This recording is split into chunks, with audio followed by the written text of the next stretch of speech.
Bonjour à tous et donc bienvenue pour ce deuxième webinaire organisé conjointement par la Société française de neurologie, l'Association des neurologues libéraux de langue française et l'Association nationale des internes de neurologie, la NINF. Nous avons le plaisir aujourd'hui d'avoir un webinaire qui est coordonné par le professeur Jérémy Pariante. Jérémy Pariante est donc professeur de neurologie et responsable de l'unité de neurologie cognitive et comportementale et de l'unité de neuropsychologie au CHU de Toulouse. Bienvenue Jérémy et un grand merci de nous présenter aujourd'hui ce webinaire sur les troubles du neurodéveloppement de l'adulte. Merci beaucoup Céline. Je vais vous partager mon écran dès que c'est possible. Tac.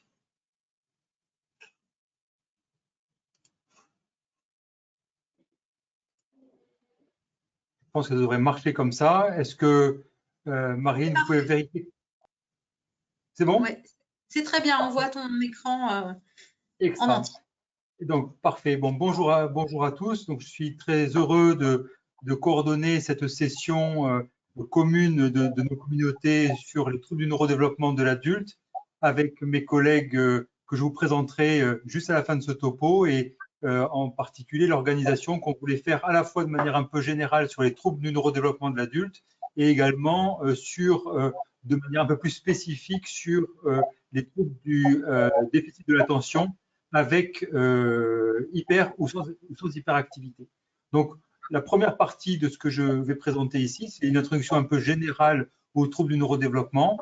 Et puis, mes collègues feront un focus plus particulier sur un trouble particulier qui est le TDAH, comme vous l'avez compris.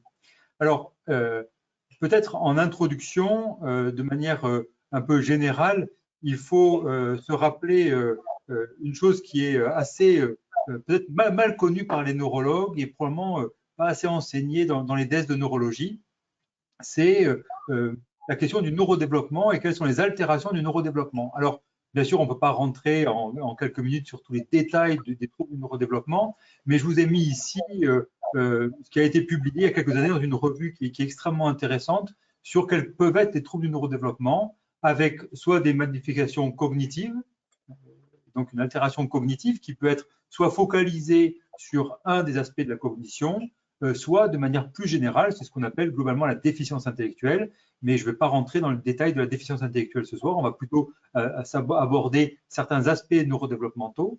Il peut y avoir des difficultés dans les manifestations motrices, avec en particulier des difficultés dans la coordination des gestes, dans les difficultés graphomotrices, donc c'est des choses qui sont importantes.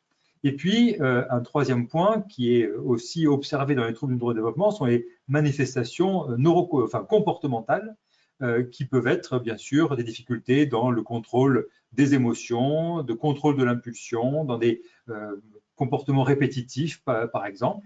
Et globalement, l'ensemble de ces symptômes peuvent s'observer dans un trouble du neurodéveloppement. Alors, il y a bien sûr des corrélations anatomocliniques qui sont assez bien décrites, même si au niveau individuel, quand nous, neurologues ou nos collègues psychiatres, ou bien sûr les pédiatres examinent ces patients et leur font faire des examens d'imagerie ou des examens d'électroencéphalographie, le plus souvent, ces examens vont devenir entre guillemets normaux, probablement parce que la résolution spatiale des IRM ou l'analyse de l'EEG n'est pas suffisamment fine pour mettre en évidence ce qui dysfonctionne dans le cerveau de ces patients. Mais le point qui est probablement un point qui est important et qui est vraiment un sujet de débat encore actuel, et on en parlait juste avant ce début de ce chat, c'est l'origine de ces troubles du neurodéveloppement. Et en fait, ce qui est très compliqué, c'est qu'il n'y a pas une étiologie, mais probablement beaucoup d'étiologies qui parfois sont suffisamment importantes ou parfois se combinent pour donner ces manifestations cliniques dans l'enfance et qui peuvent ou non persister à l'âge adulte, ou parfois qui peuvent se révéler à l'âge adulte, et j'en dirai un mot tout à l'heure. Alors bien sûr, il y a la composante génétique qui est vraiment importante, dont on peut parler pendant des heures et qui est pour l'instant un élément qu'on retrouve dans les interrogatoires familiaux, mais qui souvent n'est pas lié à une mutation d'un gène qu'on est capable d'identifier dans nos consultations. Il y a bien sûr d'autres facteurs très importants, qui sont des facteurs infectieux. Vous avez entendu parler bien sûr du rôle du CMV dans ces troubles du neurodéveloppement qui est extrêmement importante, des questions d'ischémie néonatale, des questions de traumatisme, des questions métaboliques, et puis un point qui est extrêmement important aussi qui est la question environnementale. Et pour tous ces points, eh bien, il n'y en a pas un seul qui ressort plus que les autres, mais c'est probablement la combinaison de ces différents points qui peut donner ces difficultés de neurodéveloppement et d'anomalies structurales et fonctionnelles du cerveau, puis finalement des difficultés cognitives, motrices et comportementales. Donc il y a vraiment une vision qui est vraiment large en termes d'étiologie, et je crois qu'on a abandonné l'idée qu'il y avait une cause spécifique qui donnait tels symptômes actuellement, et en particulier toutes les pistes de psychodynamie sont bien sûr importantes, mais ne peuvent expliquer l'ensemble des manifestations.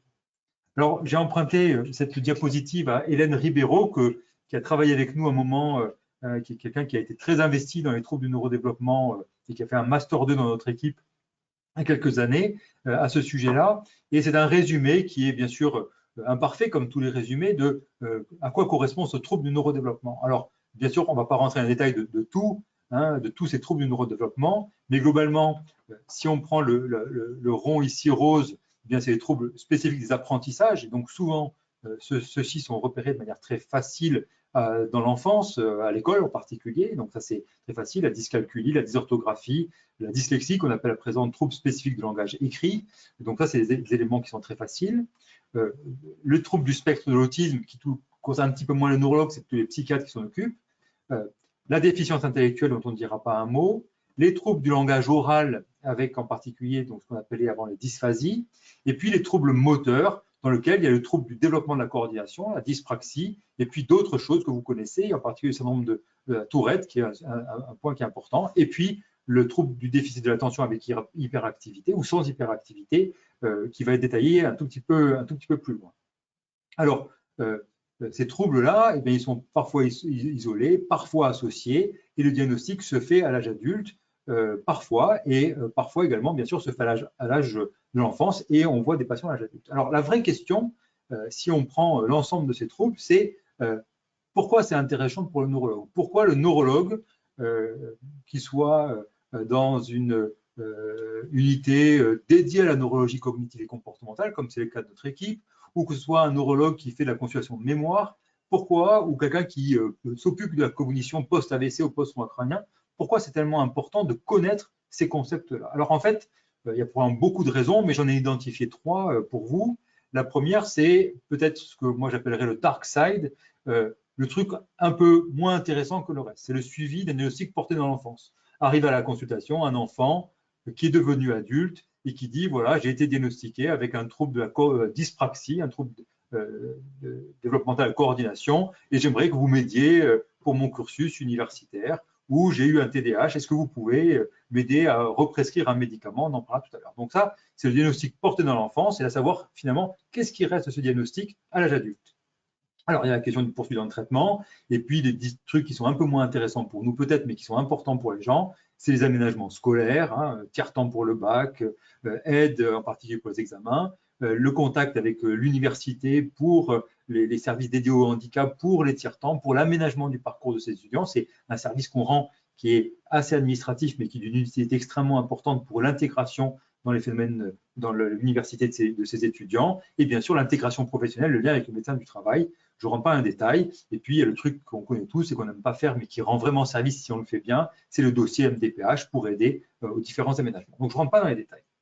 Le deuxième élément pour lequel on a développé des compétences, c'est le diagnostic d'une plainte cognitive et comportementale à l'âge adulte. C'est-à-dire, il y a quelqu'un qui vient vous voir à la consultation, qui est adulte, et qui vous dit « j'ai des difficultés d'attention ou j'ai des difficultés de coordination manuelle ». Et à ce moment-là, la question, c'est de faire un diagnostic à l'âge adulte d'un trouble neurodéveloppemental qui n'a pas été fait à l'âge dans l'enfance. Et ce qui nous arrive assez fréquemment, on l'a vu avec mes collègues ici toulousains, les enfants de ce patient viennent se faire diagnostiquer, par exemple, avec un TDAH, et le patient dit « mais en fait, cet enfant, c'est tout moi, et je suis en difficulté dans ma vie scolaire, puis universitaire, puis professionnelle, puis familiale, parce que j'ai la même chose que mon fils ou que ma fille, et donc j'aimerais me faire diagnostiquer. » Donc ça, c'est un point qui est intéressant.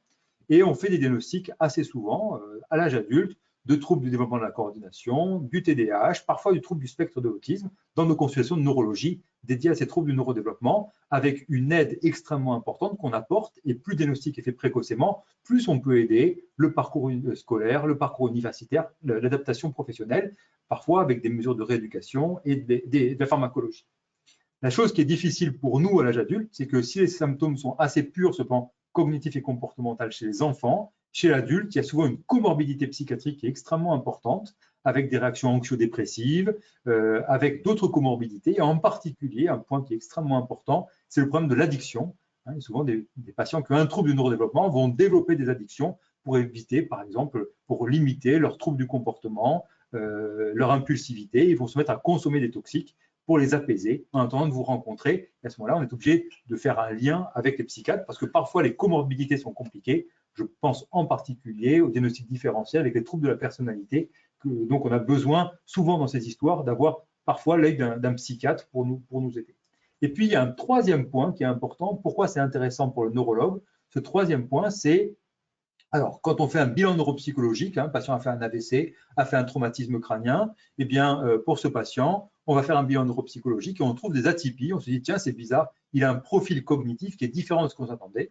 Et donc, on va réinterroger le patient sur ces troubles du neurodéveloppement pour avoir un éclairage complémentaire de ce que le patient est en train de vivre, expliqué par l'AVC, par le trauma crânien, par la lésion cérébrale, à la lumière de ces difficultés cognitives qui étaient préexistantes à ce traumatisme crânien. Et puis, il y a un point qui est important, et je voudrais juste dire quelques mots là-dessus, c'est au moment de la consultation de mémoire, la personne qui vient nous voir avec une consultation de mémoire, et on pose la question assez souvent que quand ces maladies sont atypiques, dans des formes atypiques, eh bien, est-ce qu'il y avait de manière préexistante un trouble du neurodéveloppement? Alors, il y a pas mal d'articles, si je fais un focus en 2 minutes sur troubles du neurodéveloppement et maladies neurodégénératives, il y a quelques articles qui commencent à s'intéresser à savoir est-ce que le fait d'avoir un trouble du neurodéveloppement peut générer l'existence d'une maladie neurodégénérative atypique. C'est-à-dire que si jamais, par exemple ici, dans cet article, il montre que s'il y a un trouble du neurodéveloppement, il y a plus de chances d'avoir une forme atypique d'une maladie d'Alzheimer. Donc c'est un éclairage nouveau quand on a une maladie d'Alzheimer qui commence par un trouble du langage. On va se poser la question s'il n'y avait pas déjà un trouble spécifique du langage oral qui préexistait et qui a fait une forme de vulnérabilité cérébrale. Et cette vulnérabilité cérébrale fait que le premier réseau qui est touché dans la maladie neurodégénérative, eh bien, c'est le langage. Et donc, le patient va se présenter à la consultation de mémoire avec un trouble du langage qui inaugure cette maladie neurodégénérative du fait de la faiblesse de ce réseau. Alors, il y a beaucoup d'articles, quelques articles qui montrent ces histoires-là, en particulier cet article de cette équipe très connue de la côte ouest américaine, qui montre que quand on a un trouble du neurodéveloppement, eh bien, il faut, vous le voyez ici sur l'imagerie en bas à droite, eh bien, il faut juste une petite lésion cérébrale et une petite zone d'atrophie pour entraîner un trouble du langage, c'est-à-dire qu'il y a déjà un réseau qui dysfonctionne et il faut un tout petit attaque neuronale par la maladie neurodégénérative pour que le patient devienne aphasique par rapport à quelqu'un qui n'a pas de pathologie de neurodéveloppement. Alors, il y a d'autres articles, je ne peux pas rentrer dans le détail de tous, mais qui montrent des choses similaires en disant que ce trouble de neurodéveloppement est en fait un maillon faible qui est le premier qui est attaqué lors de la pathologie neurodégénérative. Alors, la question, c'est comment on se débrouille, nous, à nos consultations, pour mettre en évidence, dans le cas d'une consultation de mémoire, donc des gens qui ont 60, 70 ans, comment on se met en évidence ce trouble du neurodéveloppement? Eh bien, ici, cette équipe a proposé, l'équipe de Boston a proposé un questionnaire qui permet de mettre en évidence ces troubles du neurodéveloppement avec des questions qui sont relativement simples. Et je fais un peu de pub parce que c'est important, le GRECO, le groupe de réflexion sur l'évaluation cognitive, a développé un questionnaire qui s'appelle, dans une commission qui s'appelle le GREDEV, et vous allez trouver en lien dans le chat donc ce lien qui vous permettra d'avoir accès au questionnaire qui permet de vous faire une idée de comment on peut évaluer ce trouble du neurodéveloppement en français dans nos équipes de consultation mémoire. Alors, je vais m'arrêter là. Il va y avoir maintenant un focus dédié aux troubles du déficit d'attention avec hyperactivité. Donc, je vous présente l'équipe. L'équipe ici, donc il y a une partie d'équipe toulousaine et puis une équipe de Besançon. Donc, le docteur Émilie Milongo-Régal, qui est neurologue, qui travaille avec nous sur cette consultation dédiée au TDAH et qui a une consultation également dans une clinique toulousaine, son activité principale. Et donc, il va faire un résumé de les critères diagnostiques et de la méthode diagnostique du TDAH chez l'adulte. Donc, elle a une expertise sur ce point-là. Puis ensuite, Mélanie Planton, qui est psychologue spécialisée en neuropsychologie, qui travaille dans notre équipe, va vous expliquer pourquoi il est intéressant de faire un bilan neuropsychologique et qu'est-ce qu'on peut en attendre. Et donc, là aussi, Mélanie a développé une expertise avec plusieurs centaines de patients qui ont ces troubles du neurodéveloppement et elle va vous expliquer la sensibilité à la spécificité du bilan neuropsychologique. Et puis, enfin, Éloi Magnin, je n'ai pas trouvé de photo pour lui. En tout cas, on s'est accordé que je ne mettrai pas la photo qui est sur Internet. Et donc, je va présenter une chose qui est extrêmement importante, c'est les modifications de prescription des traitements pour le TDAH, en particulier la prescription de méthylphénidate, qui est un sujet toujours extrêmement important, extrêmement utile pour les patients quand on le prescrit bien. Et les règles de prescription ont un peu été modifiées au début, enfin à la rentrée universitaire 2021. Et donc, Éloi nous fera un petit résumé de ce qu'on peut faire et quel est le bénéfice, quels sont les bénéfices et utilités de ce type d'approche. Voilà, je passe la main au docteur Milongo Rigal.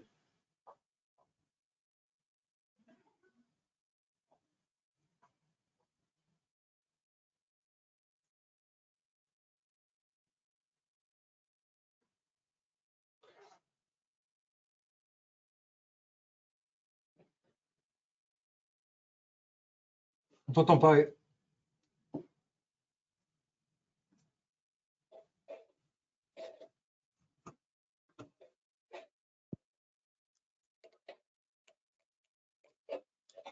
C'est bon, vous m'entendez? C'est parfait, Émilie. Parfait, pardon.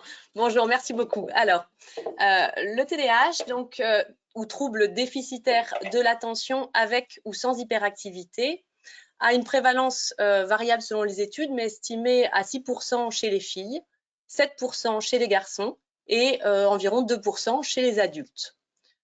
L'âge moyen du diagnostic se fait autour de l'âge de 9 ans. Et donc, dans le DSM-5, qui est maintenant la référence pour le TDAH, il apparaît parmi les troubles du neurodéveloppement, comme vous l'a dit Monsieur Pariente, alors que jusqu'à présent, il faisait partie des troubles du comportement. Donc, il s'agit d'un trouble de la modulation, donc de la modulation des idées, c'est l'inattention, de la modulation des mouvements, qui se caractérise par l'hyperactivité, de la modulation du comportement, donc qui va se manifester par de l'impulsivité, et des émotions, c'est ce que l'on appelle l'hyperréactivité. Donc aujourd'hui, on se base sur les critères définis dans le DSM-5, qui sont donc des critères d'inattention. Donc l'inattention, c'est l'impossibilité à saisir l'information pertinente quand il existe des distracteurs, donc une difficulté à soutenir son attention. Donc comment ça se manifeste? Le patient rapporte souvent des oublis en mémoire à court terme, la perte d'objets, le sentiment de perdre le fil des conversations, une distractibilité, une tendance à la procrastination, une difficulté parfois à s'engager dans une tâche ou même à terminer ses projets, une difficulté à soutenir son attention dans le temps. L'hyperactivité, on distingue l'hyperactivité physique ou motrice et l'hyperactivité psychique. L'hyperactivité physique, c'est une activité motrice excessive, non finalisée ou précipitée.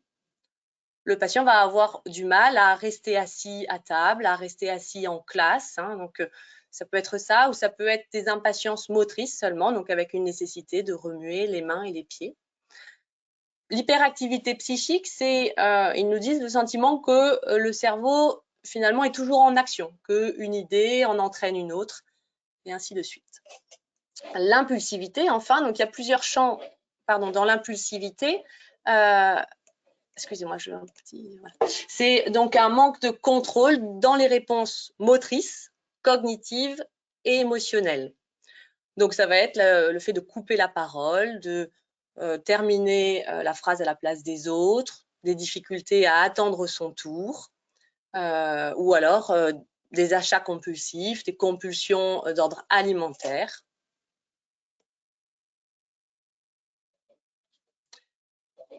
À la consultation, on s'aide souvent d'échelles d'auto-évaluation. Donc, il en existe plusieurs, mais nous, celles que l'on utilise, c'est celle-ci. Elles se composent en 2 parties. Donc, c'est des auto-questionnaires. On demande aux patients de le remplir seul ou avec un proche. Par exemple, à quelle fréquence avez-vous de la difficulté à finaliser un projet une fois le gros du travail effectué? Le patient va répondre entre jamais et très souvent. La première partie de cette échelle est assez spécifique. Donc, en aucun cas, ça va permettre de faire un diagnostic, mais on sait que quand il y a un grand nombre d'items dans le jaune, ça va nous pousser à faire des investigations plus approfondies et ça aide à la consultation d'amener les patients vers les critères diagnostiques. Donc, quelles sont les nouveautés dans le DSM-5 ? Jusqu'à présent, il fallait que les symptômes d'inattention, d'hyperactivité ou d'impulsivité soient présents avant l'âge de 7 ans. Aujourd'hui, les critères sont moins restrictifs. On s'attend à ce que les symptômes soient présents avant l'âge de 12 ans. Il faut qu'ils soient constants sur les 6 derniers mois. Et pour porter le diagnostic, il faut qu'il y ait 6 symptômes d'inattention et ou d'hyperactivité et d'impulsivité. Après 17 ans, donc quand on passe à l'âge adulte, on n'attend que 5 critères. Là aussi, on a élargi un petit peu les critères diagnostiques. On va pouvoir ainsi définir des types de TDAH. Le type mixte, quand un patient aura à la fois des critères d'inattention et d'hyperactivité, donc TDAH ou TDAHI. Un type inattentif, quand la dominante déficitaire de l'attention sera prédominante, donc ça c'est le TDA. Ou encore un type avec hyperactivité ou impulsivité prédominante.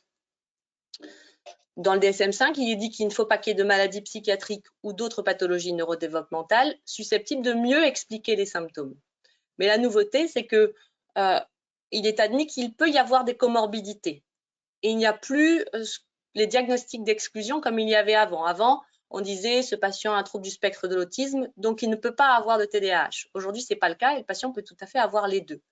Ce qui rend les choses vraiment compliquées à la consultation. Donc, ces diagnostics différentiels, les questions que l'on se pose, savoir si ce n'est pas un TDAH, alors qu'est-ce que c'est? Donc on se pose la question toujours d'un autre trouble du neurodéveloppement. On sait que les gens qui ont un trouble spécifique du langage écrit ou un trouble de la coordination peuvent tout à fait avoir des troubles attentionnels satellites de ces pathologies-là, sans pour autant qu'il s'agisse d'un authentique TDA ou TDAH. Donc ça va être la question. De même qu'avec le trouble du spectre de l'autisme, il y a vraiment des traits communs entre ces 2 syndromes. Et donc, parfois, on se pose vraiment la question et donc on a besoin de l'aide des psychiatres ou du centre de ressources autisme à Toulouse pour faire vraiment la part des choses. La question que l'on se pose souvent aussi, c'est diagnostic différentiel avec la précocité intellectuelle. Donc, des enfants, enfin des jeunes adultes qui ont un QI supérieur à 130 peuvent avoir une présentation parfois parce que du fait de leur capacité, ils peuvent s'ennuyer et donc présenter un trouble de l'adaptation. Et donc, ils peuvent avoir vraiment des caractéristiques communes avec le TDAH. Et on sait qu'un tiers des patients qui ont une précocité intellectuelle ont aussi un trouble du neurodéveloppement. Les pathologies psychiatriques, donc comme le disait M. Pariente, ces patients ont très souvent à l'âge adulte des comorbidités psychiatriques. Et donc, des patients qui ont un trouble anxieux ou un trouble de l'humeur peuvent tout à fait avoir des difficultés d'attention. La question va se poser également avec des troubles de la personnalité borderline qui peuvent avoir de la modulation des émotions ou également une intolérance à la frustration, donc qui en fait des éléments quand même communs de diagnostic différentiel. Voilà essentiellement les questions que l'on se pose. Je m'y les oubliés, c'est parce qu'ils ne font pas partie des critères, mais c'est 2 éléments qui me paraissent vraiment importants et que les patients rapportent toujours. C'est la dysrégulation émotionnelle. Ces patients ont une labilité émotionnelle qui se caractérise souvent par une plus faible tolérance à la frustration, une irritabilité, des émotions changeantes, soudaines. Et ces patients vont, du fait de l'impulsivité, avoir des difficultés à inhiber un comportement spontanément provoqué en réponse à une émotion positive ou négative. C'est ce qu'on appelle l'hyperréactivité. Et enfin, ce que l'on appelle le fardeau compensatoire, ces patients, à cause de leur trouble de l'attention, vont devoir mettre en place des mécanismes d'adaptation et de compensation, mais au prix d'une énergie déployée importante. Et donc souvent, les patients disent « je rentre du travail, je suis épuisé, je m'effondre sur le canapé ». Et donc, c'est un signe qui peut paraître comme ça peu spécifique, mais en fait, voilà, il faut savoir à quoi il correspond et souvent, c'est retrouvé chez les patients. Juste une vignette sur le TDAH chez les filles. Je vous disais tout à l'heure, la prévalence chez les garçons est un peu plus importante que chez les filles, avec un ratio de 1 à 2 pour 1. Souvent, c'est au moment du diagnostic chez le petit frère qu'on se pose la question, finalement, chez sa grande sœur. Pourquoi c'est sous-diagnostiqué chez les filles? C'est une revue qui a été publiée récemment par Young et collaborateurs, qui mettait en avant le fait qu'il y aurait sans doute plus de formes inattentives et que l'hyperactivité et l'impulsivité seraient soit moins marquées, soit se manifesteraient différemment, par exemple par des paroles ou des rires inappropriés. Il y a aussi probablement un sous-dépistage des parents et des enseignants. Et une notion assez récente, intéressante, qui est celle d'une notion de camouflage, c'est-à-dire que les filles auraient probablement une meilleure conscience du trouble et mettraient en place des stratégies compensatrices. Donc, de ce fait, les filles diagnostiquées sont plus âgées, plus hyperactives et souvent plus sévèrement touchées. Donc, les facteurs de risque de TDAH, M. Parrington en a parlé déjà, donc il faut vraiment relativiser ça parce que c'est des odds ratios qui sont faibles et donc je pense qu'on ne peut pas établir de lien causal ni longitudinal entre ces éléments. Mais il y a tout ce qui est les causes anténatales avec les expositions in utero à des médicaments ou à un stress pendant la grossesse, des infections virales pendant la grossesse, bien sûr, la grande prématurité ou un poids de naissance faible, des complications périnatales, qu'elles soient ischémiques ou post-traumatiques, et des facteurs environnementaux comme des expositions au plomb ou aux pesticides, ou l'exposition aux écrans, bien que là encore, il n'y ait pas de lien causal établi. Donc, on voit une grande hétérogénéité dans ces causes. On sait aujourd'hui qu'il y a une héritabilité dans le TDAH grâce aux études menées chez les jumeaux, car ces études observationnelles montrent qu'il y a 74% d'héritabilité dans ces groupes de patients. On sait que souvent, il y a des troubles des apprentissages dans 30% des fratries de TDAH et dans ces études-là, 22% des TDAH avaient un membre de la famille TDAH. On a identifié aujourd'hui 12 voire plus variantes génétiques, surtout situées sur les récepteurs dopaminergiques et les transporteurs de la sérotonine. Il n'y a pas d'effet individuel de chacune de ces variantes génétiques. Il s'agit bien sûr d'un trouble polygénique et avec un grand rôle des mécanismes environnementaux épigénétiques. Chez l'adulte, on sait que 2/3 des enfants garderont des symptômes à l'âge adulte et 65% d'entre eux garderont un impact fonctionnel important du TDAH. Mais malgré tout, seuls 15% des adultes répondront aux critères actuellement en vigueur.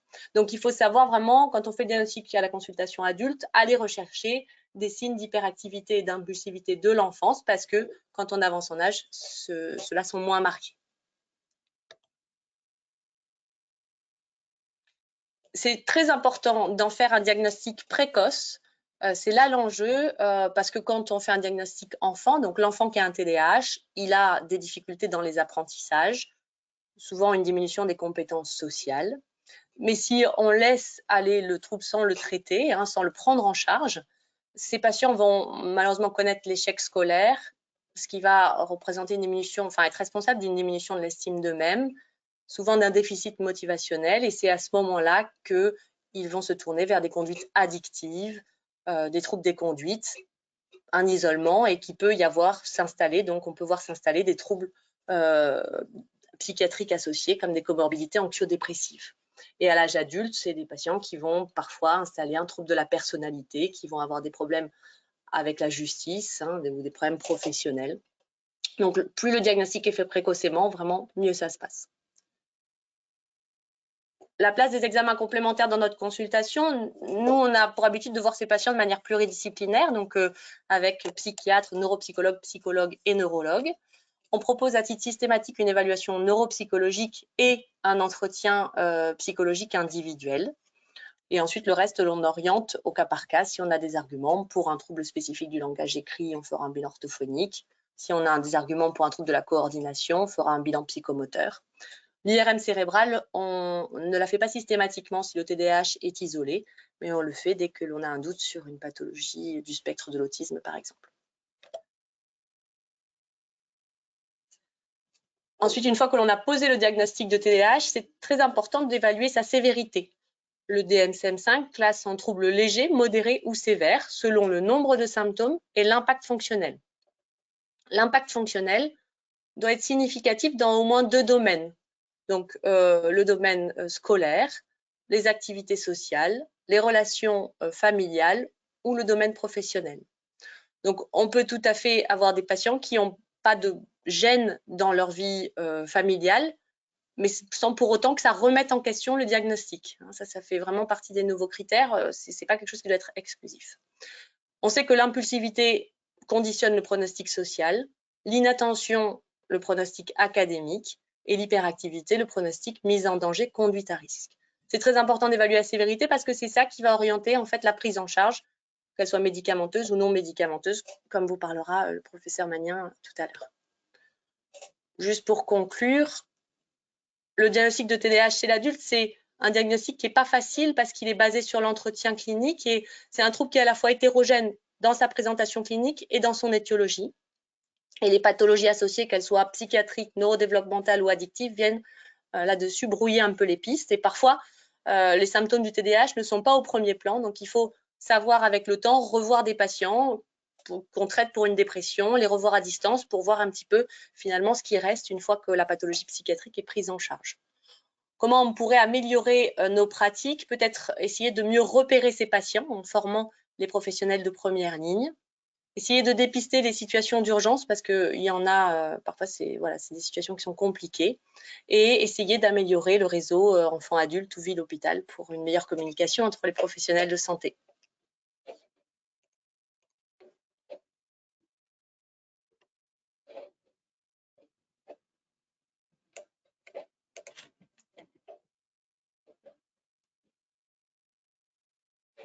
Merci beaucoup, Émilie, pour cette présentation. Je ne sais pas si les modérateurs ont évalué des questions, reçu des questions, ou est-ce qu'on enchaîne, on discutera à la fin? Alors, pour le moment, il n'y a pas de questions dans le chat en dehors de questions toutes simples qui étaient liées au lien, par exemple. Mais j'en profite juste pour vous dire de ne pas hésiter à les poser au fur et à mesure et ensuite on les centralisera. Mais peut-être, Ziad, si tu as des commentaires ou des choses à signaler, n'hésite pas maintenant et ensuite on enchaîne.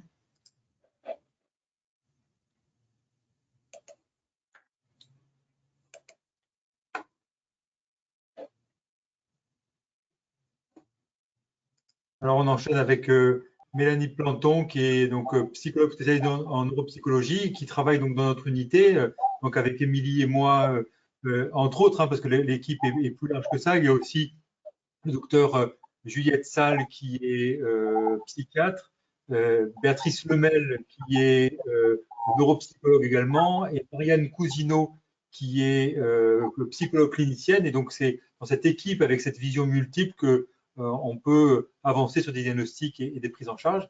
Donc là, le focus de Mélanie sera sur l'évaluation neuropsychologique des patients donc suspects de troubles du déficit de l'attention avec hyperactivité. Mélanie. Oui, merci. Est-ce que vous m'entendez? Est-ce que vous m'entendez? Parfaitement bien. Allez, super. Le PowerPoint, le voici. Donc, bonjour à tous. Merci pour cette invitation. En effet, je vais vous parler du bilan neuropsychologique, de sa place et de son intérêt dans le diagnostic du TDAH de l'adulte. Comme vous le savez, comme l'ont présenté mes collègues, le TDAH va être caractérisé par une symptomatologie inattentive et ou hyperactive et ou impulsive. Donc, 3 présentations possibles selon les critères du DSM-5. L'impact de ce trouble, de ce syndrome est multiple et va concerner tant les sphères familiales, sociales et académiques et va souvent être associé à des comorbidités, qu'elles soient développementales ou psychiatriques, qui vont en effet venir masquer et ainsi brouiller diagnostic. Aujourd'hui, à ce jour, alors que des caractéristiques génétiques, biologiques, de neuroimagerie, des caractéristiques cliniques ou encore neuropsychologiques ont été associées à ce syndrome du trouble du déficit de l'attention avec ou sans hyperactivité, aucun de ces marqueurs n'est à ce jour suffisant à lui-même pour expliquer et pour permettre le diagnostic. Donc, ce diagnostic qui va être basé sur l'entretien rétrospectif des difficultés de l'enfance et des difficultés actuelles. Donc, je vais focaliser mon attention, et c'est le cas de le dire, sur les données neuropsychologiques. Pourquoi? Parce que l'une des expressions du TDAH est cognitive et qu'à ce jour, un des modèles qui reste explicatif de la symptomatologie de ces patients concerne le trouble de l'inhibition par le modèle de Barclay qui a évolué au cours du temps. Alors, pour reprendre les caractéristiques neuropsychologiques des patients avec un TDAH, j'ai décidé aujourd'hui d'illustrer ces propos et ces données à travers l'analyse de méta-analyse chez l'adulte. Pourquoi? Parce que la littérature est extrêmement impressionnante et agrémentée tous les jours de nouvelles données. Quand on fait un focus sur les études publiées dans le TDAH de l'adulte, à travers ces méta-analyses, on en identifie aujourd'hui 9 qui concernent des effectifs relativement importants, puisque certaines études vont aller jusqu'à inclure 1070 patients. Et vous voyez que l'âge à l'inclusion et au moment du bilan neuropsychologique se fait entre 19 et 47 ans pour les patients ici étudiés. Si on reprend ces données, alors ce tableau peut paraître un peu compliqué, mais je vais vous le détailler. Donc, vous avez ici ces 9 études qui sont représentées avec les auteurs principaux sur la colonne de gauche, l'âge moyen au moment de l'inclusion de ces patients et du bilan neuropsychologique, donc des patients, on l'a dit, entre 19 et 47 ans pour un âge médian. Ici, je vous ai résumé l'ensemble des fonctions cognitives qui ont été évaluées à travers ces méta-analyses et je vous ai résumé ici dans cette colonne les résultats neuropsychologiques qui sont exprimés à travers 2 indices statistiques qui sont le D de Cohen ou encore le G de Edge qui sont des mesures de taille d'effet. Donc, on sait qu'un résultat peut être significativement différent entre 2 populations, mais ces 2 mesures statistiques vont nous donner justement la taille de l'effet et on considère que cette taille est faible quand la valeur du D ou du G est égale à 0,3, qu'elle est modérée si elle est équivalente à 0,5 et qu'elle est large, que l'effet est large s'il est supérieur à 0,8. À travers l'analyse des domaines cognitifs investigués, on peut voir que le fonctionnement exécutif est largement investigué dans ces populations de patients, suivi du fonctionnement attentionnel. De façon moins évidente, on observe une évaluation de la mémoire et encore des évaluations du quotient intellectuel, sans doute par extrapolation à ce que l'on sait des données chez l'enfant. Maintenant, quand on regarde justement ces données et les résultats de ces méta-analyses chez l'adulte, on voit que les valeurs de D de Cohen ou encore du G de Edge sont considérées comme larges, donc importantes pour plusieurs fonctions cognitives et concernent le fonctionnement mnésique, les fonctions d'inhibition, de vigilance, de flexibilité mentale ou encore d'attention. On peut donc conclure à une atteinte neuropsychologique multidomaine présente chez ces patients TDAH, néanmoins à une absence de spécificité neuropsychologique quant au processus majoritairement impliqué dans ces manifestations-là.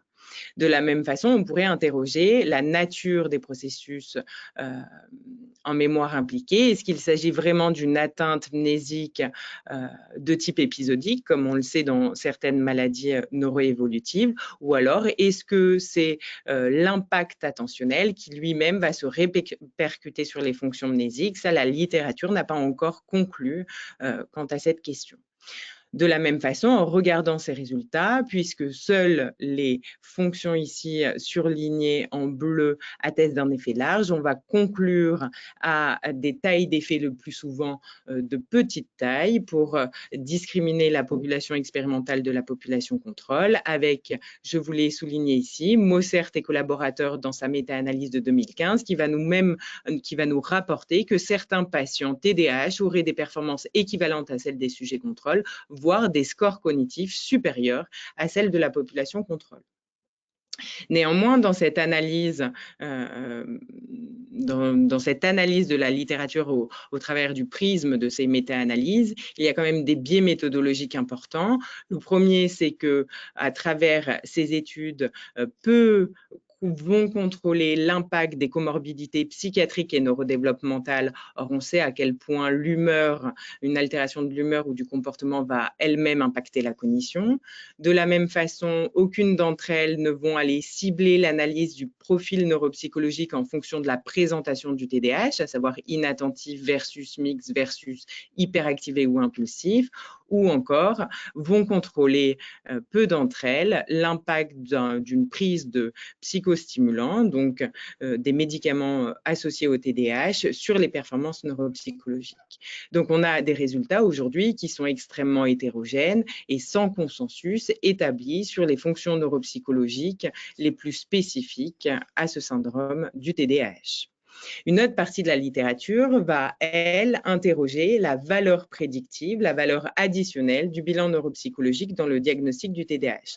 Je vous ai ici résumé, ou en tout cas affiché 2 études, celle de Lovejoy et collaborateurs en 1999, ou encore plus récemment, celle de Peterson et collaborateurs en 2015.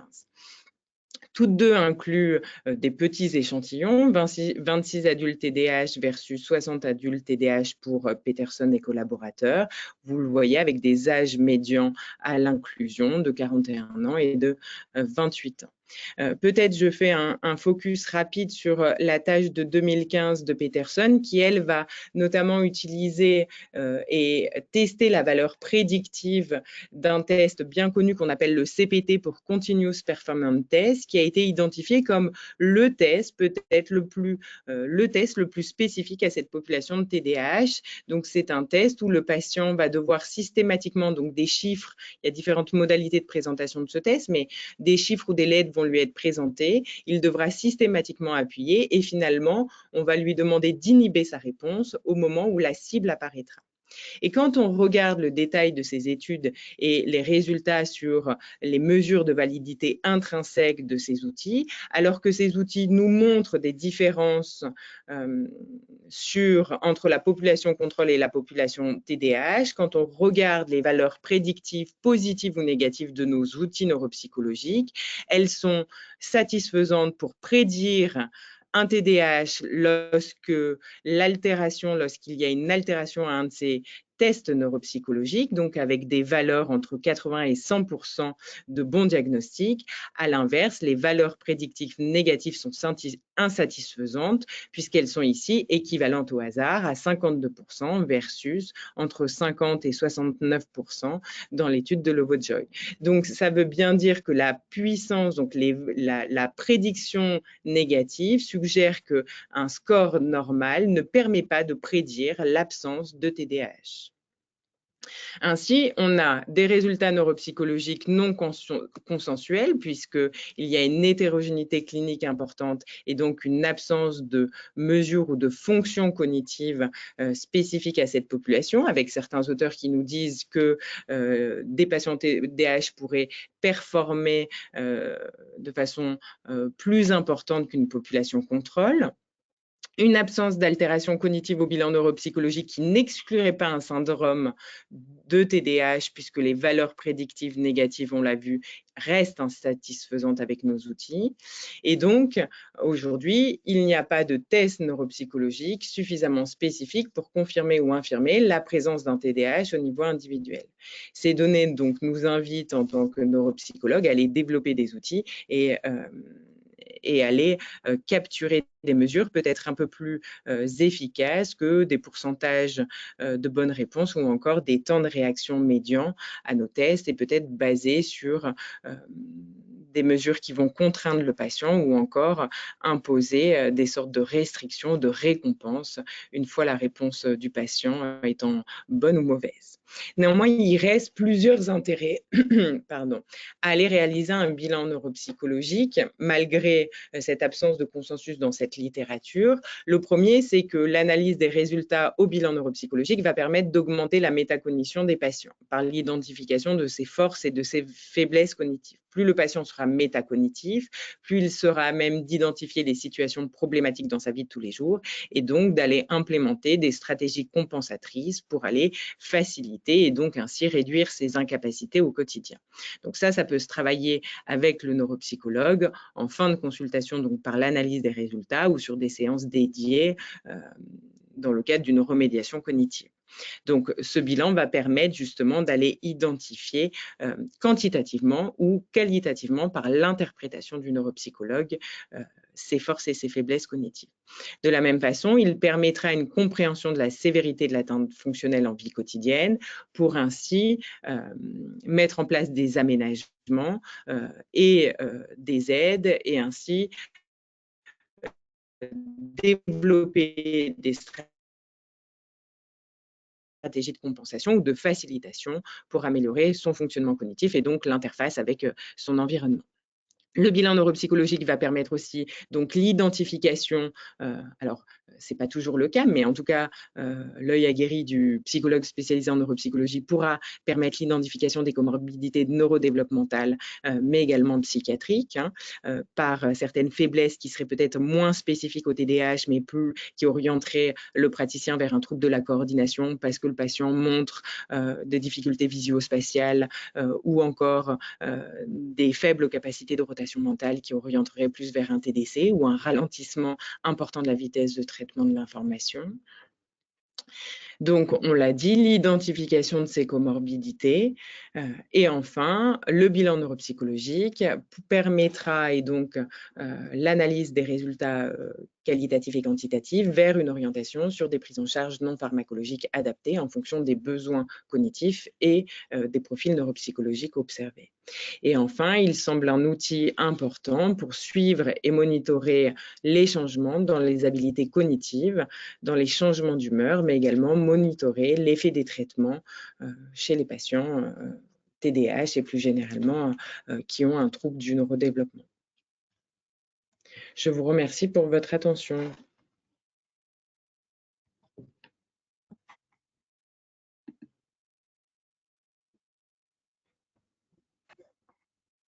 Donc, moi, je vous propose qu'on enchaîne avec la présentation de Éloi, et puis il y a quelques questions sophistiquées qu'on voit arriver, auxquelles on répondra à la fin, si vous voulez bien. Oui, c'est parfait. Continuez de poser vos questions. On est en train de les répertorier et on pourra y revenir juste après la quatrième présentation. Éloi, vous c'est à voyez bien toi. mon écran?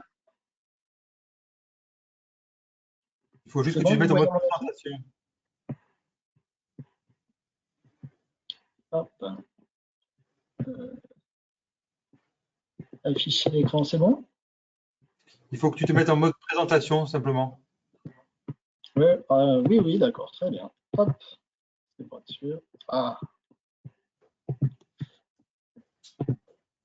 Alors, donc, je me suis concentré vraiment sur le traitement pharmacologique et je n'aborderai pas les prises en charge non médicamenteuses là ce soir en un quart d'heure parce que voilà, dans un syndrome où il y a de l'hyperactivité, là ça s'active, mais enfin dans le bon sens du terme. C'est-à-dire qu'on a eu quand même pas mal de bonnes nouvelles l'année dernière et cette année autour de la prise en charge médicamenteuse du TDAH. Alors, quand on parle de médicaments, on commence toujours par parler de ces possibles conflits d'intérêts. Donc voilà, j'ai mis un peu mes déclarations d'intérêt, mais ça n'a jamais été dans le cadre finalement de la prise en charge du TDAH et des traitements actuellement qui sont proposés. Les nouvelles, donc les nouvelles un petit peu du front, c'est que on en a fini quand même de la prescription de méthylphénidate hors AMM, qui jusqu'à présent en refroidissait beaucoup. Et puis je vous parlerai un petit peu de mon expérience à la fin sur le fait que j'étais pas forcément convaincu non plus de la prescription de ce traitement avant de me jeter à l'eau. Et finalement, depuis le début 2021, autant la NSM que l'HAS a apporté quand même des extensions d'indication pour le traitement chez l'adulte par méthylphénidate. Et puis, à la fin 2021 aussi, on est sorti de la prescription uniquement hospitalière pour que la prescription initiale puisse être faite par des médecins spécialistes aussi en ville. Et il a été retenu quand même que le service médical rendu était un service médical important. Et donc, là, encore une fois, il y a toute une place pour la neurologie comportementale dans cette prise en charge. Et puis, on est quand même assez content d'avoir un traitement, une thérapeutique pro-cognitive pour des gens qui s'intéressent à la cognition. C'est suffisamment rare pour le souligner. Donc un petit rappel sur le méthylphénidate, qui est un traitement plutôt classé dans les psychostimulants, un dérivé de la piperidine, qui est en fait le principe actif du poivre et qui a une analogie structurelle avec les amphétamines. Et son activité en fait aux doses thérapeutiques, c'est surtout que ça inhibe la recapture et ça augmente donc la concentration synaptique de dopamine, de noradrénaline, un peu moins aussi sérotoninergique. Par contre, aux doses thérapeutiques habituelles, on n'a pas réellement l'effet des amphétamines avec un relargage direct de dopamine aux doses habituelles. Donc, j'ai essayé de faire quelque chose d'assez pratico-pratique. Le méthylphénidate, comment est-ce qu'on peut l'utiliser? Alors déjà, il faut s'assurer qu'on ait une bonne indication pour ça. Donc, il faut toujours vérifier, il y a des items qui sont à vérifier de manière un peu systématique, le poids, la tension artérielle, la fréquence cardiaque, pour savoir si vraiment on n'est pas chez des gens qui sont un peu à risque de faire des complications. Il faut s'assurer qu'il n'y ait pas des antécédents familiaux cardiovasculaires majeurs. Dans les recommandations de l'HAS, il est recommandé qu'il y ait un avis systématique auprès d'un cardiologue, alors que la toxicité finalement cardiovasculaire du méthylphénidate est quand même pas si importante que ça. Je pense qu'au moindre doute, il faut prendre un avis psychiatrique parce qu'on est quand même face à un psychostimulant et si on est déjà pas sûr de son diagnostic de TDAH ou alors s'il y a un diagnostic différentiel ou s'il y a une comorbidité, il faut essayer de bien être certain de ce qu'on fait. Et, par exemple, dans le cadre d'une schizophrénie, c'est une réelle contre-indication parce qu'on peut vraiment décompenser les patients et entraîner des syndromes délirants. Chez les patients qui ont une maladie bipolaire, là encore, il faut être assez prudent. Il est possible de les traiter si vraiment ils sont très gênés par leur symptomatologie, mais uniquement s'ils sont bien stabilisés et s'ils ont un traitement thymorégulateur. La place du méthylphénidate dans le cadre de la prise en charge, elle peut aussi permettre de débloquer un peu la situation du point de vue psychiatrique. Et on sait que les patients qui sont pris en charge et traités par méthylphénidate sont moins à risque de développer les dépressions résistantes, finalement. On a toujours une certaine inquiétude avec l'addiction et la prescription, finalement, d'un stupéfiant, alors qu'il semble que quand même ça puisse aider dans pas mal de situations les addictologues à prendre en charge les patients TDAH qui peuvent très fréquemment avoir des problèmes d'addiction associés. Et dans ce cadre-là, je crois que c'est vraiment nécessaire de discuter et qu'il y ait des échanges pluridisciplinaires, notamment entre neurologie et psychiatrie. Donc, le cadre de la prescription, c'est que la prescription initiale annuelle doit être faite par le spécialiste, maintenant qu'il soit hospitalier ou en ville. Le renouvellement au cours de l'année peut être fait tout au long de l'année par le médecin traitant ou tout autre médecin. Et donc, c'est une ordonnance qui est à faire sur une ordonnance de stupéfiants, donc ordonnance sécurisée, prescription en toutes lettres, pour 28 jours seulement, ce qui amène les gens à avoir un suivi régulier. Et voilà. Le choix des thérapeutiques, je vous ai mis un peu toutes les prescriptions, les molécules qui sont à disposition. En fait, c'est toutes du méthylphénidate qui peut avoir différents types de galéniques. Les traitements par libération immédiate sont assez peu utilisés, avec plus de risques finalement de mésusage et de risques un peu addictologiques. Ils peuvent servir tout de même par exemple, pour faire une titration, pour évaluer un peu la dose nécessaire pour les patients. Peuvent servir éventuellement quand il y a un creux en fin de journée aussi, éventuellement chez certains patients. Mais en général, on essaye d'utiliser au maximum des formes à libération prolongée, qui sont en fait pas exactement des libérations prolongées, qui sont une association de libération immédiate et de libération prolongée, ce qui fait qu'on a des pics de concentration qui peuvent être un peu biphasiques, comme ça dans les traitements, et on va choisir un peu en fonction des différentes molécules. La Ritaline qui va avoir voilà, 2 pics, par exemple, chez des gens qui auraient besoin d'être vraiment pleinement efficaces dès le début de la journée, par exemple, alors que le Concerta a une efficacité, par exemple, beaucoup plus longue tout au long de la journée et couvre beaucoup plus entièrement tout au long de la journée. Le nombre de la posologie habituelle, on dit que c'est entre 20 mg à 60 mg. Dans le cadre de patients, notamment qui auraient des addictions et qui sont finalement très habitués à avoir des substances psychoactives, on peut être amené à avoir des doses beaucoup plus importantes. Et il peut arriver qu'on puisse monter jusqu'à environ 100 mg. D'ailleurs, les recommandations du NICE mettent 100 mg comme limite. Mais les recommandations de la HAS et de la NSM sont à 60 mg chez l'adulte, ce qui est quand même assez souvent dépassé dans le cadre de patients addictologiques. La prise en charge, comme on est sur des formes qui sont un peu mixtes entre libération immédiate et libération prolongée, on va privilégier une prise le matin, mais parfois pour couvrir vraiment tout au long de la journée, on peut rajouter une prise à midi.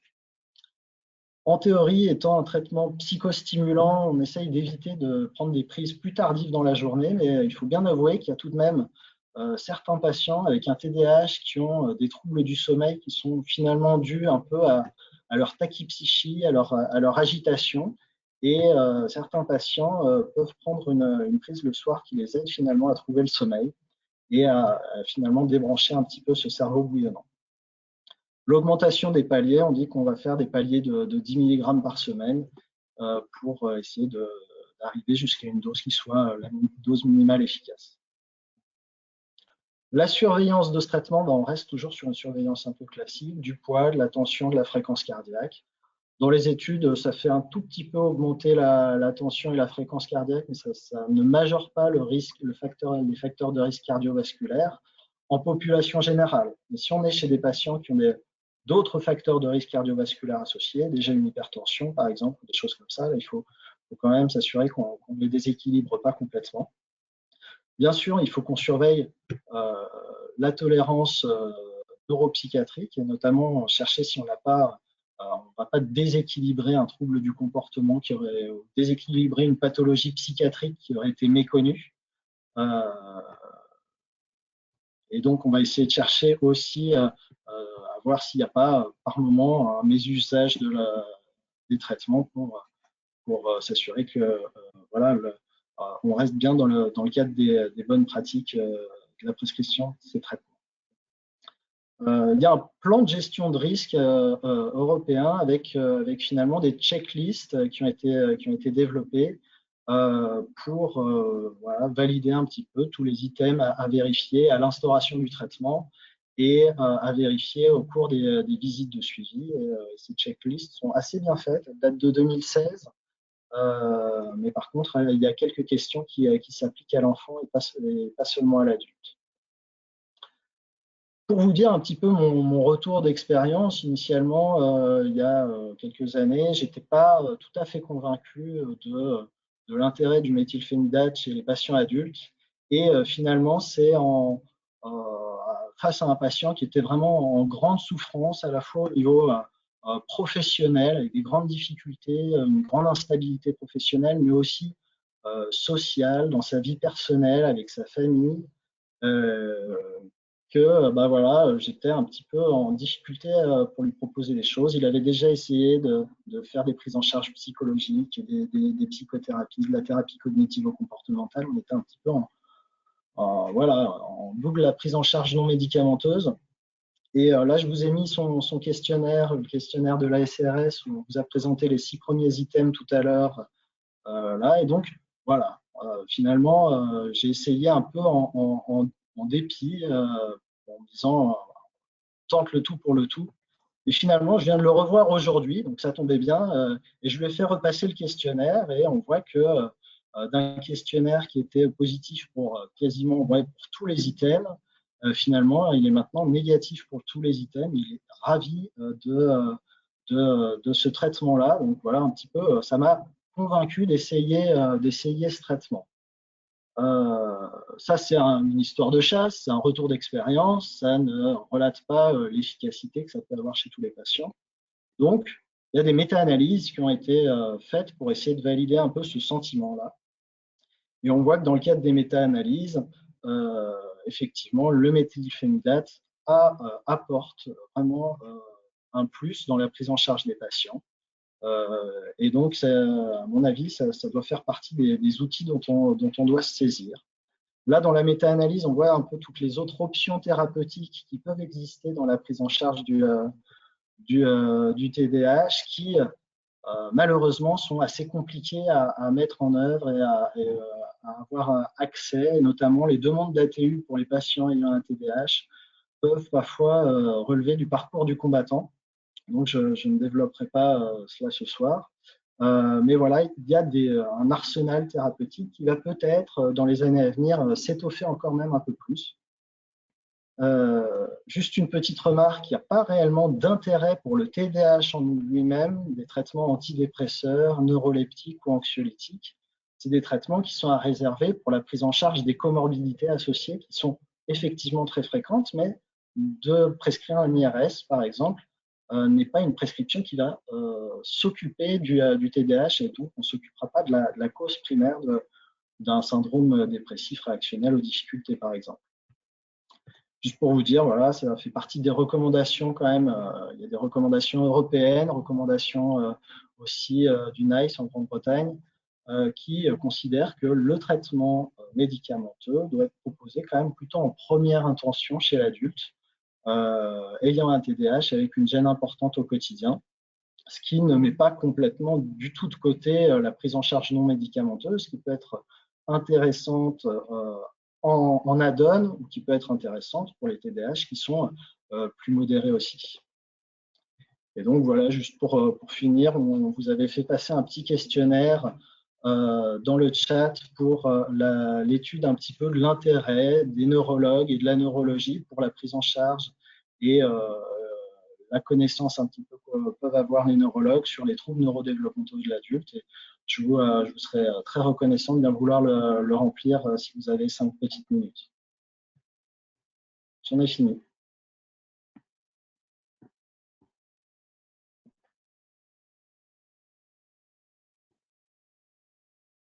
Merci beaucoup. Je pense qu'il y a beaucoup de questions, mais peut-être une remarque, je me permets, après une expérience pratique de maintenant une douzaine d'années où j'ai été amené à prendre en charge les enfants puis les adultes, beaucoup avec TDAH. Juste signaler à nos collègues qui nous écoutent, à nos confrères qu'avec la libération de la prescription du méthylphénidate et puis la pub qui existe sur Internet, on risque d'avoir beaucoup de demandes et qu'il faut rester humble et méfiant sur la réponse. Tout ce qu'on vous a montré, c'est les difficultés à poser un diagnostic. On est dans un cadre d'une situation qui n'est pas habituelle chez les neurologues, où c'est une maladie ou une situation à critères. Les psychiatres connaissent bien ça avec des critères parfois flous, contrairement à d'autres maladies à critères qu'on connaît en médecine, comme, je sais pas moi, le Bougereau ou d'autres connectivites, où on a quand même des arguments objectifs que l'on peut mesurer. Là, c'est difficile dans le côté subjectif d'identifier avec certitude ce qui se passe. La cause multidimensionnelle ou en tout cas multicausale des troubles de l'attention ont été amenées par les différentes présentations. Jérémy vous a dit au départ toutes les possibilités, mais aussi on le voit dans les questions qui sont posées sur le chat. Comment on fait la différence avec un trouble du sommeil? Un trouble du sommeil peut mimer un déficit d'attention si vous ne dormez pas. Un trouble bipolaire, en état hypomane non traité, ça ressemble à un TDAH hyperactif. Et moi, j'ai eu l'expérience malheureuse d'avoir un passage en état maniaque chez une patiente où tous les critères étaient remplis. Mais quand je dis tous, c'est tous sans aucune exception avec un enfant TDAH dont je m'étais occupé. Et c'est l'exemple type où, ah, mais moi, j'étais comme mon fils. Et on fait tous les travaux, on met sous traitement. Elle a passé 3 mois en hôpital psychiatrique. Alors, elle est guérie depuis, puisque le diagnostic n'était pas posé. Cette expérience malheureuse lui a permis de rentrer. Elle va très bien. Mais donc, pour vous dire simplement de rester très attentif, on n'a pas de critères et on n'a pas l'habitude de ce genre de situation en neurologie. Nos confrères psychiatres ne sont pas toujours très présents, même si les nouvelles générations sont beaucoup plus attentives à ces troubles neurodéveloppementaux. Au niveau des traitements, je rejoins ce que disait le professeur Magnin, mais je signale juste une petite chose qui est peut-être pratique, c'est le venlafaxine, qui n'est pas d'AMM, mais qui peut avoir un effet chez quelques-uns qui ont des associations anxieuses, parce qu'avec son côté noradrénergique, ça peut être intéressant. Voilà, c'était juste un mot pour la pratique. Rappelez-vous que les questionnaires, les échelles, elles ont une validité qui est vraie en positif si elle vient confirmer votre hypothèse, mais elles n'éliminent pas un diagnostic comme on vous l'a montré, et ce n'est pas suffisant. Voilà. L'IRM, il y a une question sur l'IRM, je me permets d'y répondre puisque j'y suis. L'IRM, si on a un trouble d'autisme ou en tout cas un trouble autre, chercher des troubles de la malformation, du corps limbique, de l'association de la substance blanche, des traumatismes néonataux, des infarctus dans les régions frontales ou plus profondes quelquefois. Mais ce n'est pas lié spécifiquement au TSA, c'est quand le diagnostic a été posé très tardivement qu'on doit se méfier de ce genre de choses.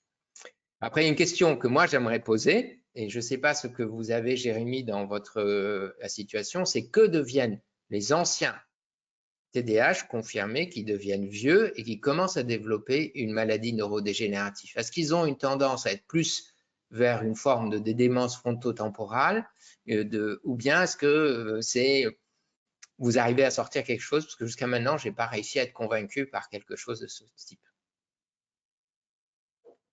Donc, je te répondrai à ta question dans 4 ans, puisqu'on vient d'avoir un financement d'une ANR avec Mélanie Jucla qui fait de la neuropsycholinguistique sur cette question-là de l'interaction entre chacun des troubles du neurodéveloppement et les maladies neurodégénératives. Donc, c'est une vraie question qu'on est en train de se poser sur une large cohorte de patients. Il faut faire attention de manière très pragmatique. Ce n'est pas parce qu'on a un trouble du neurodéveloppement qu'on a un risque accru d'une maladie neurodégénérative. Ça, c'est vraiment un point qui est vraiment important. Mais il est possible, ce n'est pas encore prouvé, que d'avoir un trouble du neurodéveloppement génère, quand une maladie neurodégénérative arrive, une présentation atypique. Donc ça, c'est le point. Donc, après, on ne peut pas dire que le TDAH, ils font plus de DFT ou les TDC, ils font plus d'Alzheimer. Je ne veux pas du tout dire ça. Hein. Donc, la question, c'est surtout de la symptomatologie d'une maladie neurodégénérative quand on a eu un trouble du neurodéveloppement qui probablement peut varier. Et c'est sûr que maintenant qu'on a implémenté ce type d'approche dans notre équipe chez des adultes jeunes et qu'on continue notre consultation mémoire plus classique, cette approche, je dirais lifespan, hein, de toute la vie, est un éclairage extrêmement intéressant pour comprendre mieux les patients qui sont à 60, 70 ans qui viennent à nos consultations. Voilà. Mais après, le profil cognitif, je ne sais pas le dire. Il y a un truc sur troubles spécifiques du langage et aphasie primaire progressive. C'est des petits signaux, ça a été relayé, mais la littérature, contrairement à la neuropsychologie du TDAH, c'est 10 articles tout au maximum. Donc on ne peut pas. Je crois qu'il y avait Éloi qui voulait se prononcer là-dessus. Juste pour dire que sur le TDAH, c'est vrai qu'il commence à y avoir des études pour un petit sur-risque pour développer des troubles cognitifs majeurs. Mais si on prend en compte finalement les comorbidités fréquentes qu'ils peuvent avoir avec les facteurs de risque cardiovasculaire, parce qu'ils ont des troubles du comportement alimentaire, parce qu'ils ont des addictions, qu'ils fument, parce qu'ils ont des traitements psychotropes éventuellement, qu'ils ont été baignés toute leur vie de traitements psychotropes qui eux-mêmes sont à l'origine d'un syndrome métabolique. En prenant ça en compte, il y a, le signal est finalement plus mis en compte sur les facteurs de risque cardiovasculaire. Et il resterait simplement peut-être un petit doute sur un sur-risque dans le cadre de maladies à corps de Lévy. Là, on voit quand même un petit lien quand même avec le système dopaminergique et TDAH et maladie à corps de Lévy, mais ça reste tout à fait encore des pistes. Je pense qu'il y a des questions sur le trouble association avec l'anxiété. Peut-être, Émilie, vous voulez y répondre. L'importance avec les troubles du sommeil et la fréquence d'un. Pardon. Souvent, c'est des patients qui, en effet, ont des troubles du sommeil, en particulier un retard à l'endormissement avec un certain nombre de décalage de phase et souvent une comorbidité anxieuse associée de part à la fois de gènes identifiés qui sont communs avec les gènes de vulnérabilité aux pathologies anxio-dépressives, mais également par ce que je disais, le vécu d'échecs successifs qui font qu'ils sont moins solides pour affronter aussi la vie et plus vulnérables à l'anxiété. Et les choses sont tout à fait intriquées parce que plus on est anxieux, plus on a des difficultés à se concentrer. Et donc, et ainsi de suite, c'est des choses qui les angoissent aussi d'être à nouveau en situation où ils vont faire des erreurs au travail. Donc, c'est vraiment intriqué. C'est rare, finalement, à l'âge adulte, d'avoir un TDAH pur, je dirais. Il y a au minima une pathologie anxieuse, au moins. Dans les questions Éloi, très pratiques, excuse-moi, dans les questions très pratiques, il y a une question qui concerne le méthylphénidate et ses différentes formes. Est-ce que l'AMM est-ce que l'AMM est pour toutes les formes de méthylphénidate et est-ce que toutes les formes n'ont pas forcément le remboursement? Alors, comment est-ce que vous faites avec la CPAM et la pharmacie? Est-ce que vous avez des réponses à ça? Éloi, on te laisse répondre. Alors, l'AMM et toutes les bonnes nouvelles qui sont sorties initialement, c'était pour la Ritaline LP. Je pense qu'il va y avoir des extensions et des corrections qui vont être faites pour que ce soit toutes les formes de méthylphénidate. Je ne les ai pas vues passer officiellement. Donc, moi, je me suis plutôt précipité pour utiliser la Ritaline LP jusqu'à présent. Pour la poursuite des traitements chez l'adulte, on a le droit de reconduire aussi le Concerta chez des enfants qui passent à l'âge adulte. Voilà un petit peu. Je ne sais pas si les autres collègues alors ont d'autres expériences. Le Medikinet a une AMM européenne depuis un moment chez l'adulte, pas l'AMM française. Le remboursement n'est pas toujours acquis. Pratiquement tous les méthylphénidates, s'ils étaient commencés dans l'adolescence et on peut le continuer, on peut justifier d'un trouble CEPAS. Mon expérience et ma pratique, c'est comme on a un côté un peu limite, c'est que je ne m'hésite pas à mettre non remboursable. De toute façon, chez l'adulte, on n'est pas dans la même situation forcément que chez l'enfant où il y a les troubles scolaires. Et quelquefois, les adultes apprennent à l'utiliser ponctuellement quand ils en ont besoin, en réunion, dans des situations où ils ont besoin de beaucoup d'attention, d'organisation. Quelquefois, ça peut passer.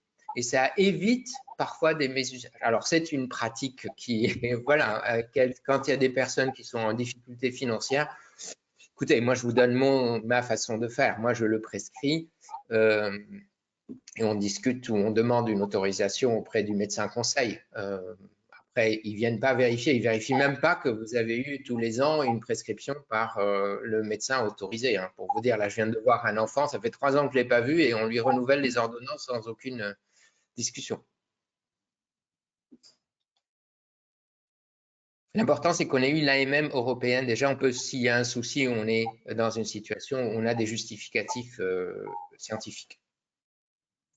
Peut-être il y a une question aussi peut-être sur la prise en charge non pharmacologique. Peut-être Mélanie, tu peux dire un petit mot à ce sujet-là parce que je crois que c'est vraiment important de proposer chez ces patients, bien sûr, un traitement pharmacologique et pour ceux qui ont déjà prescrit ces médicaments, on a des effets qui sont parfois extraordinaires, hein, qui changent la vie de patients dans l'intégration sociale et professionnelle. Mais il y a aussi la prise en charge non pharmacologique qui doit être associée, hein, et donc cette prise en charge globale. Peut-être Mélanie, un mot sur les pratiques.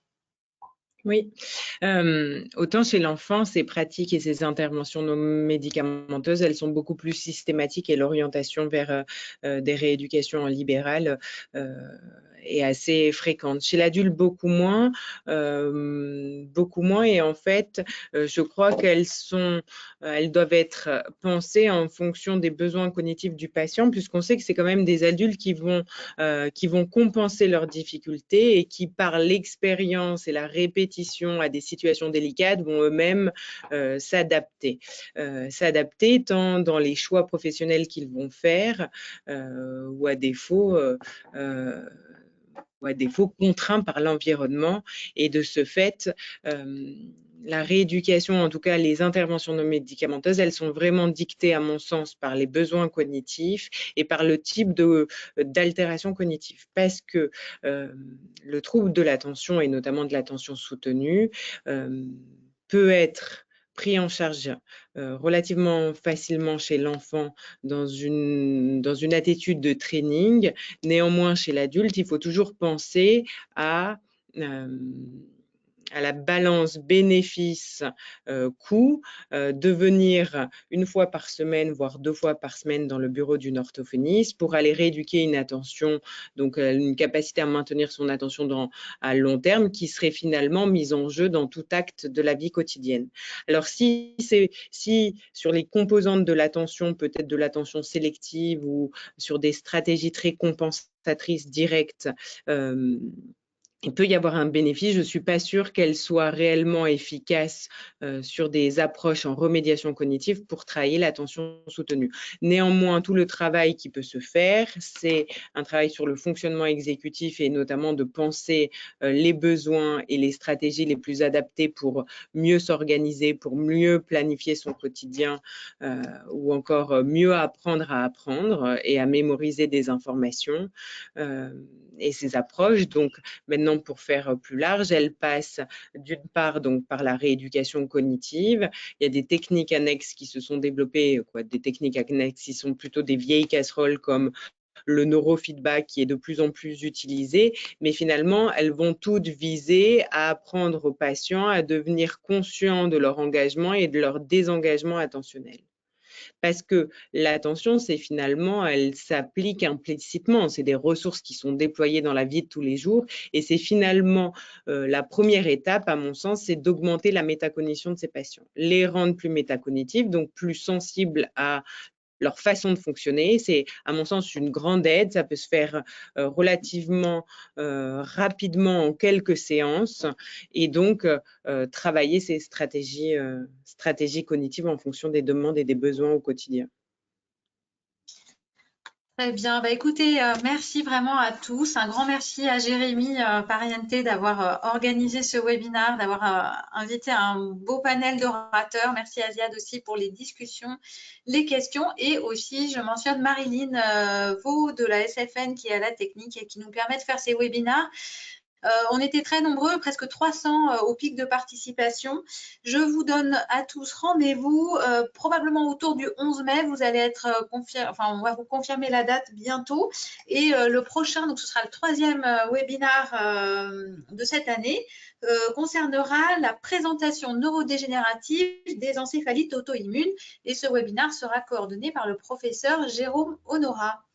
Alors, bonne soirée à tous et un grand merci. C'était un sujet passionnant. Au revoir. Au revoir. À bientôt.